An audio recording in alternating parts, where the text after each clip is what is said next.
Turning to the latest developments on the war, the UN Secretary General is calling on the Israeli government to allow essential supplies of food, fuel, and water to reach the civilian population of Gaza. The Israeli military has cut off supplies to the enclave as hundreds of thousands of troops are gathering near the Gazan border, sparking concerns of an all-out ground assault may be coming. The death toll in Israel from the Hamas terrorist attacks have now hit 1,200, while more than 1,100 people have been killed by Israeli airstrikes in the Strip. A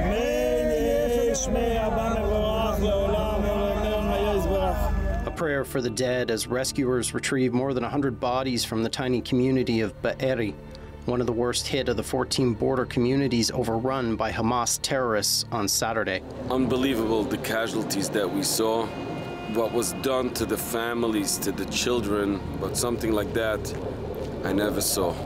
The attack in Be'eri happened just kilometers away from Kfar Aza, where the Israeli government says Hamas butchered babies and toddlers. Today, the survivors calling on Hamas to release their kidnapped relatives. A lot of my best friends died. And I hope that we can heal. I hope that we will get all our friends back from Gaza. Dramatic video of Saturday gun battles at a nearby community are emerging, including this security video of a Hamas gunman firing at Israeli troops. 2 women are caught up in the crossfire. Dozens of Hamas rockets once again hitting the Israeli city of Ashkelon this morning, damaging buildings and destroying vehicles, leaving Israelis shook up. We stay in home, and suddenly we hear a big bomb. Israel's aerial retaliation for the vicious Hamas attacks ramping up today, hammering Gaza with airstrikes, causing death and injury to thousands of Palestinian civilians unable to escape the Strip. There are only 2 ways to get out of Gaza, and both are closed. The dead and wounded flooding into Gaza's hospital. Israel's complete siege of Gaza, cutting off food, water, and fuel supplies, is causing widespread suffering to civilians. As the UN says, the number of displaced people in the Strip has grown to more than 260,000 people. This feeling of being cut out or cut off from the world is even harsher than realizing that we Palestinians are facing genocide, complete genocide, and a comprehensive humanitarian crisis. Crucial life-saving supplies, including fuel, food and water, must be allowed into Gaza. We need rapid and unimpeded humanitarian access now. אזרחי ישראל, הערב הקמנו ממשלת חירום לאומית.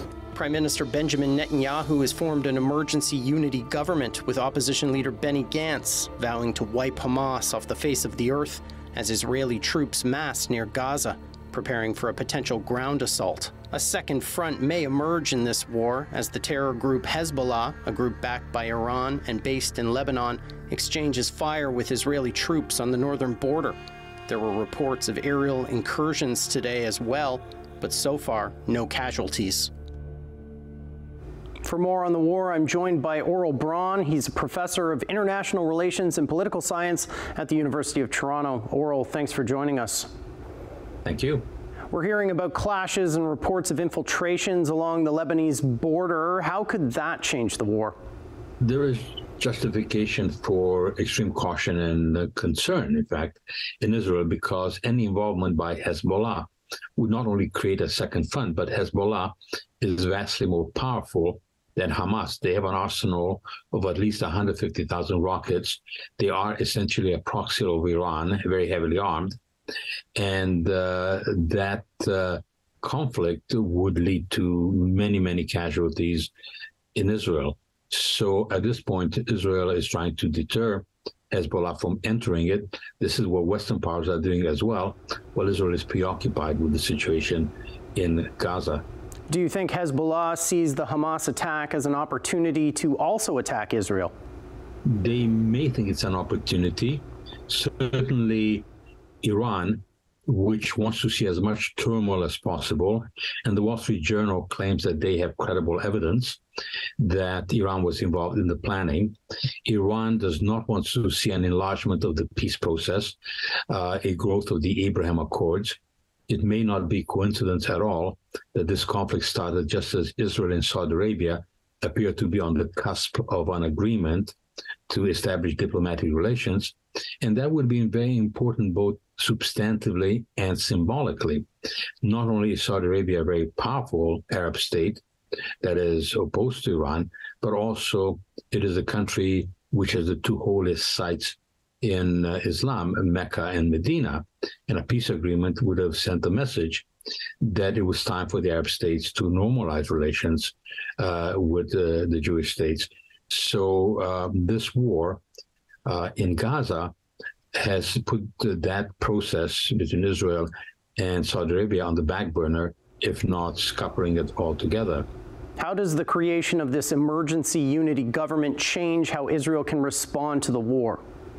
It may be a signal that there would be a very new kind of military action that has a vastly different scope from previous ones, which was basically to inflict enough pain on Hamas not to engage in further attacks. There were two extremely important statements that have been made by Western countries in the past 36 hours. The first statement made by the so-called Quint Group, United States, United Kingdom, the leaders of France, of Germany, and of Italy. And what they stated was not only that they fully support Israel's right to defend itself against what they call these atrocities committed by Hamas, but they also declared that Hamas does not represent the aspirations of the Palestinian people. And the second element is by saying that Hamas does not represent the people of Gaza, the Palestinian people, the key democracies are saying that Hamas is not only an enemy of Israel's, but it is an enemy of the Palestinian people. Consequently, an action by Israel with a unity government to eradicate Hamas, not merely to punish Hamas for these horrific actions that can only be compared to ISIS and to Boko Haram and so on, would be supported and justified. And this is why we may now see an enlargement of the conflict with a different strategic goal.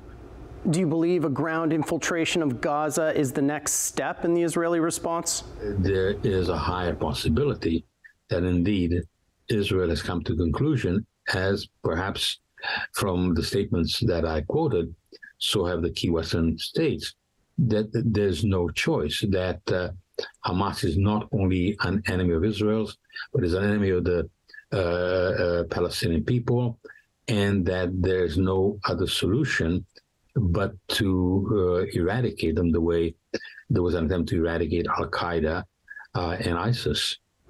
That's Aurel Braun. He's a professor of international relations and political science at the University of Toronto. Aurel, thanks for joining us. Thank you.